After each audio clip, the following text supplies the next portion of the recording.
Did you know that the largest military ship in the world, the USS Gerald R. Ford, is so massive that it's almost as long as the Empire State Building is tall?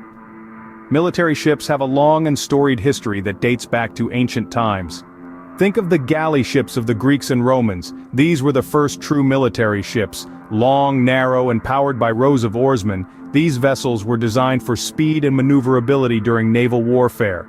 Fast forward a few centuries to the American Civil War, a period that saw a pivotal transformation in the design of military ships. This was the era when wooden hulls gave way to ironclads, marking a significant leap in naval technology. These ironclads, with their steam-powered engines and heavy armor, were a far cry from the oar-powered galleys of antiquity. And as technology advanced, so did the design and size of these formidable vessels. As we sailed into the 20th century, battleships became the pride and backbone of any formidable navy. The evolution of these leviathans of the sea is a tale filled with marvel, might, and innovation, reflecting the changing dynamics of global power and warfare. The dawn of the 20th century was marked by the birth of an iconic beast, the dreadnought. Named after the Old English term for fear nothing, it was a fitting title for a ship that struck terror into the hearts of its adversaries. Launched by the British Royal Navy in 1906, the dreadnought was a game-changer. It was larger, faster, and packed more firepower than anything that had come before. Its all-big gun design and steam turbine propulsion set the standard for battleships, making everything else obsolete overnight. As the world plunged into the chaos of World War I, these dreadnoughts proved their worth in naval warfare. They were the kings of the sea, their thunderous guns dictating the fate of battles. But the era of the dreadnought was just the beginning.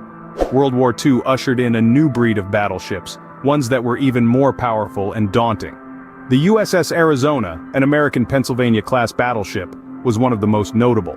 With a length of 600 feet and a displacement of over 31,000 tons, it was a behemoth, a floating fortress. But even the Arizona paled in comparison to the Japanese Yamato, the heaviest and most powerfully armed battleship ever constructed. With its 9 46-centimeter guns, it was a testament to the extremes nations would go to achieve naval superiority. These battleships, with their awe-inspiring presence and devastating firepower, were symbols of national pride and military might. They were the linchpins of naval strategy, the giants on whose shoulders the fate of nations rested. But as the world changed, so too did the nature of naval warfare. The age of battleships was slowly giving way to a new era, one dominated by a different breed of sea leviathan. But that's a story for another time. Post-World War II, the age of the aircraft carrier began, changing the face of naval warfare forever. These were not just ships, they were floating fortresses, capable of projecting force across the globe. The USS Midway was a pioneer in this new age. Commissioned in September of 1945, she was the first in a long line of supercarriers. She boasted a flight deck larger than 3 football fields and could house over 100 aircraft. The Midway served valiantly for 47 years, participating in some of the most significant events of the 20th century. But the significance of aircraft carriers wasn't limited to the Midway. In the tense years of the Cold War, these floating air bases were crucial pieces on the global chessboard. They were a show of force, a deterrent, and a swift response unit all in one. When the US and the Soviet Union locked horns, their carriers were often the first to move, silently cutting through the waves, ready to answer the call should it come. Fast forward to the Gulf War in the early 90s.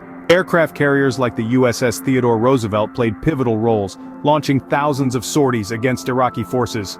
They were instrumental in securing air superiority, a key factor in the eventual victory. In today's world, the role of the aircraft carrier has only grown. They are the centerpiece of any modern navy, acting as command centers during operations. With the ability to transport and launch a variety of aircraft, they are a flexible and formidable tool in the arsenal of any military. But it's not just about the power they wield. It's about the symbol they represent.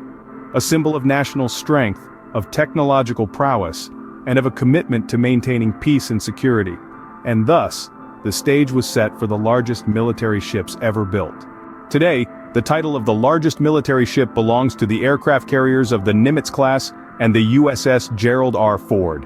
These floating fortresses are truly a spectacle to behold, stretching over a staggering 1,000 feet in length and towering 20 stories above the waterline. Let's delve into the specifications of these maritime titans. The Nimitz-class carriers are powered by 2 nuclear reactors, providing them with a virtually unlimited range. This allows them to stay at sea for over 20 years without refueling. Their flight decks, spanning about 4.5 acres, can accommodate more than 80 combat aircraft. These carriers are like floating cities, housing over 6,000 personnel, including the crew, air wing, and other support staff. On the other hand, the USS Gerald R. Ford is the first of a new class of supercarriers. It boasts advanced technologies such as electromagnetic aircraft launch systems and advanced arresting gear, making it more efficient and safer for flight operations. It can launch 25% more aircraft per day than its predecessors, enhancing the United States' power projection capabilities. These colossal vessels play a pivotal role in maintaining global peace and security. Their presence in international waters serves as a deterrent to potential aggressors. They project power, provide humanitarian aid, and are a crucial component of rapid response forces during crises. Moreover, these ships reflect the power of human ingenuity and technological advancement. They symbolize how far we've come from the days of wooden vessels powered by wind and oars. Today we have steel giants that can travel the globe, powered by the atom, and equipped with state-of-the-art weaponry and aircraft. The Nimitz-class carriers and the USS Gerald R. Ford are not just ships, they are floating air bases, capable of exerting enormous influence wherever they sail. They are a testament to the strength and technological prowess of the nations that build and operate them. These behemoths of the sea truly are a testament to human ingenuity and the power of technological advancement. From the ancient galleys to the gigantic aircraft carriers of today, the journey of military ships has been quite a voyage. We've traced the evolution of these seafaring leviathans, witnessing their growth both in size and in strategic significance. In the hallowed annals of maritime warfare, battleships have etched their mark, serving as the backbone of naval fleets, their imposing armaments often being the decisive factor in engagements. But the winds of change blew, and the age of the aircraft carrier dawned, introducing a new paradigm in naval warfare. Today, the largest military ships in the world are awe-inspiring testaments to human ingenuity and engineering prowess, dwarfing their ancestors in both size and complexity. These titanic vessels, more akin to floating cities than mere ships, continue to rule the waves, their indomitable presence a symbol of the nation's power and resolve.